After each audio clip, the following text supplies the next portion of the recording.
ისტორია, რომელსაც ახლა გიამბობ ჯრუანტელს მოქვrit. მარიამი წლის და 8 თვის იყო, როდესაც ოთახიდან გაიპარა და ეზოში გამავალ წყლის არხში ჩავარდა. როდესაც უბედურმა დედამ ბავშვი არხიდან ამოიყვანა, გოგონა ფაქტობრივად მკვდარი იყო. ექიმები გადარჩენის 1%-იან იმედსაც კი ვერ იძლეოდნენ. თუმცა ღვთისმშობელმა მარიამმა ნამდვილი სასწაული მოახდინა თავისი მოსახელე გოგონასთვის და ბავშვი ისევ ამ სამყაროს დაუბრუნა. იმ წყეული დღის შემდეგ გოგონას კიდურები აი ასია დაკრონჩხული. ბავშვი მარჯვენა ფეხს საერთოდ ვერ ხრის, ხოლო მარცხენას ვერ შლის. ტერფით შებრუნებული აქვს. ტკივილებისგან იტანჯება. ორმაგი უბედურება ისაა, რომ შველასაც კი ვერ იტყოს, რადგან იმავბედითი დღის შემდეგ გოგონას მეტყველება არ შეუძლია. არხში ჩავარდნის დროს ბავშვისთვის ჟანგბადი აღარ მიეწოდებოდა. ამან თავის ტვინის დაზიანება გამოიწვია. მარიამს ესაჭიროება საზღვარგარეთ ოპერაცია თავზე, რისი საშუალებაც შეჭირვებულ ოჯახს არ აქვს. მას ასევე ესაჭიროება 3 ოპერაცია მარცხენა და 3 ოპერაცია მარჯვენა ფეხზე, რათა ბავშვის ფეხები ერთმანეთზე გადახლართული აღარ იყოს.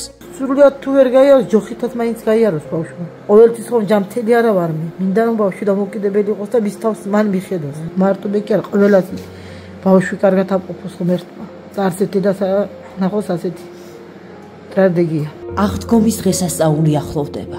ღვთისმიერო ადამიანებო, ფონჩი დარწმუნებულები ვართ, რომ თქვენ ნამდვილ სასწაულს მოახდენთ და შეძლებთ, რომ მარიამი საზღვარგარეთ გაუშვათ გამოკვლევებზე. ასევე გვჯერა, რომ ოპერაციის თანხასაც შევაგროვებთ, რომელიც ფონდიდან პირდაპირ საზღვარგარეთის კლინიკაში გადაირიცხება. მოდით მიზანი დავისახოთ, რომ აღდგომის დღესასწაულზე ჩვენი წილის სასწაული მოვახდინოთ ამ საბრალო ბავშვისთვის. იესო ხომ კაცთა მოდგმის სოდვების გამოსასყიდად ეწამა. ახლა კი ჩვენ გავახაროთ იესო, ჩვენი კეთილი საქმეებით. გადარიცხეთ ნებისმიერი თანხა ჩერნოვეცკის ფონდის ოფიციალური საიტის მეშვეობით.